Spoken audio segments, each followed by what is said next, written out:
Hello नमस्कार। मैं doctor Surendra खंसली ज्योतिष आचार्य ज्योतिष की इस नई श्रृंखला में आप लोगों का स्वागत करता हूं। दोस्तों, आप समझ गए होंगे कि ये एक साढ़े साथी क्या होती है और साढ़े साथी का अनुभव क्या होता है।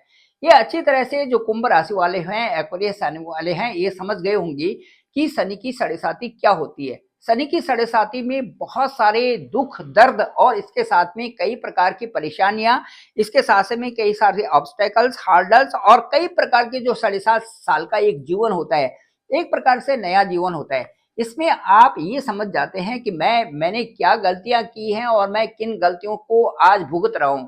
ये सारी चीजों का आभास होता है साढ़े साथी के पीरियड में। इन चीजों के साथ में जो जब जब भी आपकी राशि में, जब भी आपके लग्न में शनि का गोचर होता है, ये चंद्रमा के साथ में होता है, आप ये समझिए कि उस समय उस परेशानी का वक्त आ गया है जबकि तुम्हें समझना पड़ेगा जिंदगी को और अपने आप को समझना पड़ेगा। सबसे पहली बात तो अपने आप को समझना होता है, क्योंकि आपके साथ में जो जीवन से शुरुआत से ही जो आदतें पड़ी होती है वो आपकी पीछा कर रही होती हैं। कई बार आपकी जो बोलने की आदत होती है वो बहुत पीछा कर रही होती है। कई बार जो आपका चरित्र से संबंधित जो जो आपका वो स्वभाव होता है वो आपका पीछा कर रहा होता है। कई बार आपकी जो जल्दीबाजी होती है वो आपकी पीछा कर रही होती है। कार्यों को करने की जल्दीबाजी, दुनिया में जिंदगी में आने पर सगाई शादी में आपकी जल्दीबाजी, आपके किसी भी कार्य में जो जल्दीबाजी है वो सब उन चीजों को जन्म देती है और वो आपको पीछा करती रहती है। जब ये शनि के साथ में चंद्रमा आता है गोचर में, उस समय आपकी परेशानी बहुत हाई पीक पर बढ़ जाती है। तो ये जो साढ़े साथी का वक्त होता है, इसमें आदमी को कई प्रकार से जूझना पड़ता है, कई प्रकार से परेशानी होती है। केवल एक ही फील्ड में नहीं, बल्कि जो जो फील्ड आपका ठीक भी चल रहा है वो भी प्रभावित हो जाता है उन कारणों से। अब मैं आपको बताना चाहूंगा कि क्या होता है। आपको आपको इस साढ़े साथी के वक्त में यदि आपने अनुभव ले लिया है, अभी जो साढ़े साथी का आपका टाइम चल रहा है और ये जो आपका दूसरा पड़ाव खत्म हुआ है और अब तीसरे पड़ाव की तरफ आप हैं, तो आपको अपने आप को बदलने में ही फायदा होगा। कई सारी चीजें ऐसी होती है कि जिसमें आपको चुनाव करना है कि मुझे बदलना है कि नहीं बदलना है।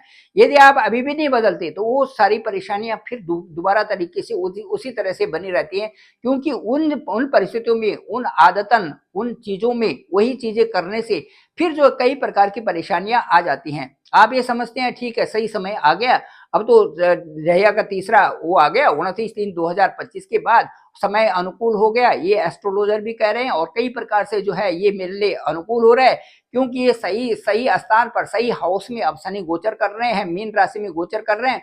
इसका प्रभाव 100% मेरे लिए सही होगा।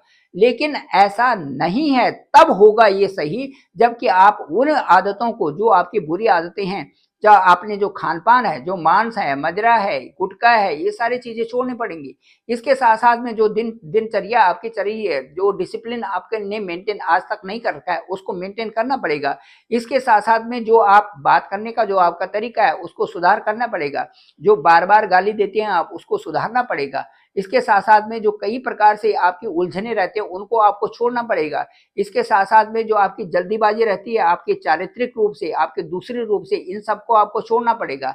ये जल्दीबाजी में बोलना, जल्दीबाजी में कार्य को करना, जल्दीबाजी में डिसीजन लेना और किसी ने कुछ कहा और उसी उसी समय उधर को भाग जाना, ये सारी चीजें आप जब अपने आप में बदलाव लाएंगे, तभी ये साढ़े साथी का जो तीसरा पड़ाव होगा वो आपके लिए सुविधाजनक होगा और सुखकर होगा और एक अच्छे सामंजस्य बनाने वाला होगा। तो ये सारी चीजें तभी आएंगी जबकि आप अपने आप को बदलोगे। ज्यादा से ज्यादा बहुत ज्यादा आपको सोचना नहीं है और आपको जो है अच्छे कार्यों की तरफ जाना है।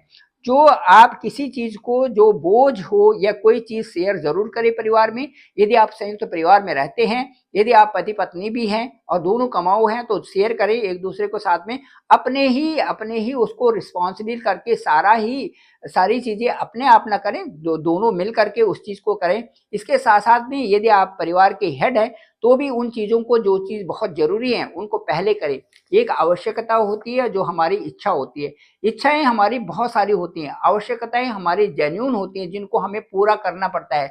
और जो तीव्र इच्छा होती है वो हमारी आवश्यकता बन जाती है। तो तीव्र इच्छा का मतलब कि जो चीजें बहुत जरूरी है, अभी जैसे बुक्स, और आपके लिए बहुत जरूरी है आपको बुक्स लेनी है।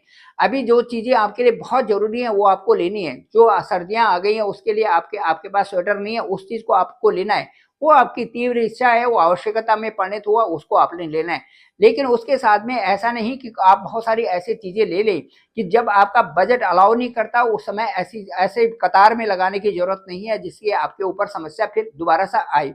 इसलिए उन्हीं चीजों को आप रखिए और वही आप स्टैंडर्ड बनाइए। जिस समय आपके पास पैसा है उस समय आप उन चीजों की पूर्ति करिए।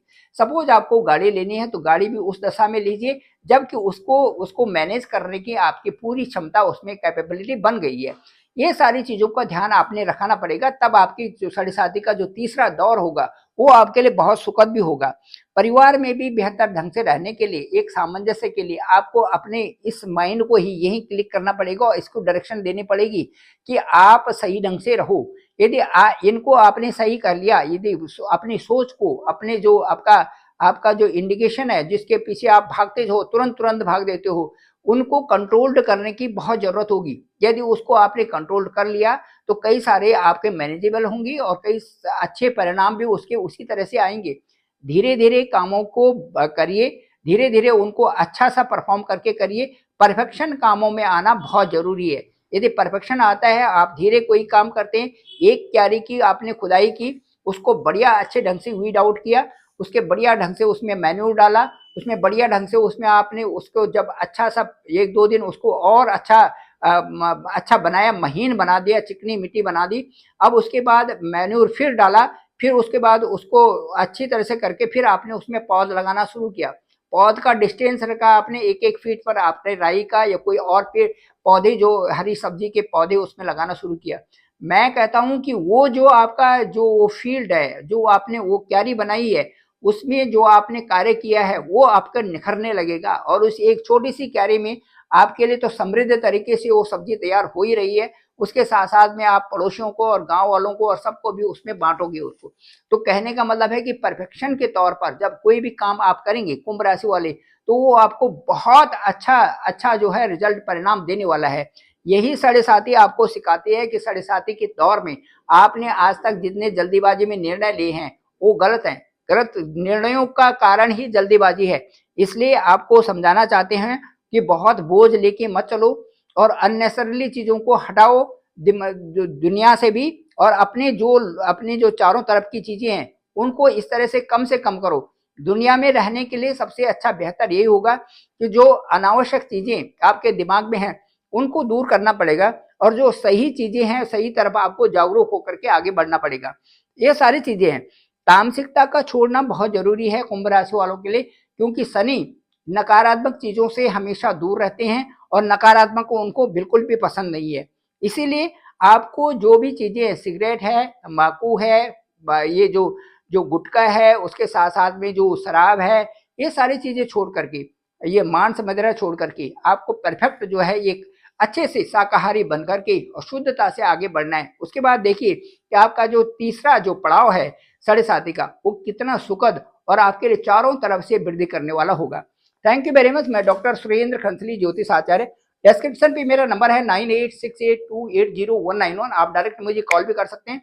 आपका कॉल पिक करूंगा, साथ साथ में आपकी कुंडली देखते हैं।